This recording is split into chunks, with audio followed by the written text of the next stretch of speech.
Bonjour Walter. Bonjour Cécile, bonjour Patrick, bonjour à tous. On va revenir Walter avec vous sur les propos de Audrey Pulvar. Oui, tout à fait. Qui a déclaré cette semaine qu'on pouvait demander aux Blancs de se taire pendant les réunions non mixtes. D'abord, je voulais lui dire merci à Audrey Pulvar parce que, vous savez, toutes les semaines, je me plains que depuis un an, ça parle que du Covid, du confinement et de bon papa qui va partir 12 minutes plutôt que prévu. Tout ça n'est pas très marrant. Mais heureusement, Audrey Pulvar est arrivée sur son cheval blanc pour nous sauver la mise. Enfin, son cheval blanc, est-il vraiment blanc? Ça n'est pas sûr. Et si c'est le cas, ce cheval est prié de fermer sa grande gueule de cheval privilégié et de ne pas hennir en présence de chevaux noirs ou marrons. Alors, vous évoquez donc cette réunion non mixte organisée par l'UNEF, dont Audrey Pulvar évoquait dans une interview en disant qu'effectivement les Blancs pouvaient assister, mais on pourrait leur demander de se taire. C'est bien ça?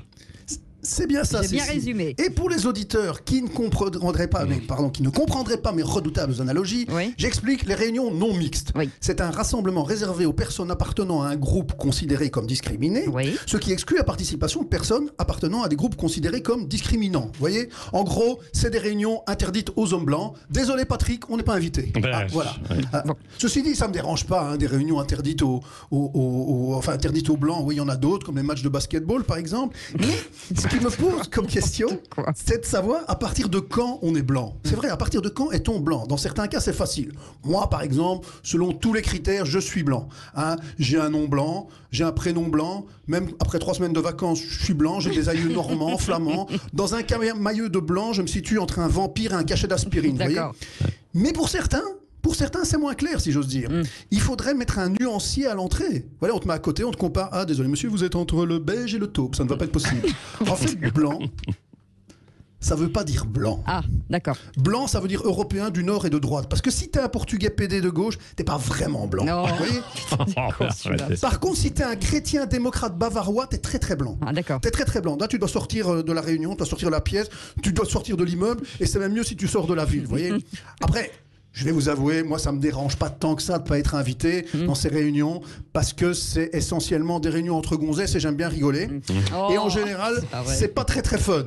Les soirées intersectionnelles avec féministes voilées à cheveux bleus, c'est pas le temple de la rigolade.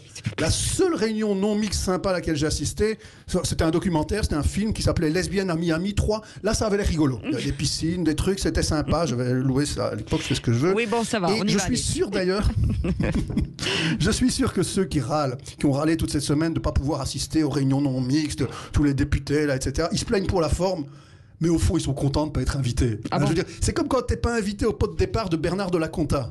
Tu fais le vexé, mais en réalité, tu n'as pas spécialement envie d'aller boire du rosé chaud dans des gobelets en plastique, n'est-ce pas?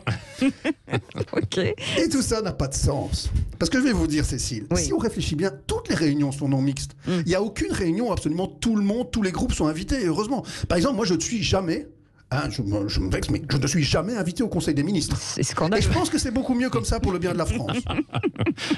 Oui, d'accord. Et Olivier Véran, lui, en revanche, il n'est jamais invité à me remplacer pour ma chronique, un jour où je ne serai pas disponible. Et c'est beaucoup mieux comme ça pour le bien de l'humour. Vous voyez? D'accord. Parce qu'il vous ferait quoi comme blague, Olivier Véran? Des blagues de ministre de la Santé? Les gars, vous avez remarqué, si on rajoute 7 lettres à CNRS, ça donne coronavirus.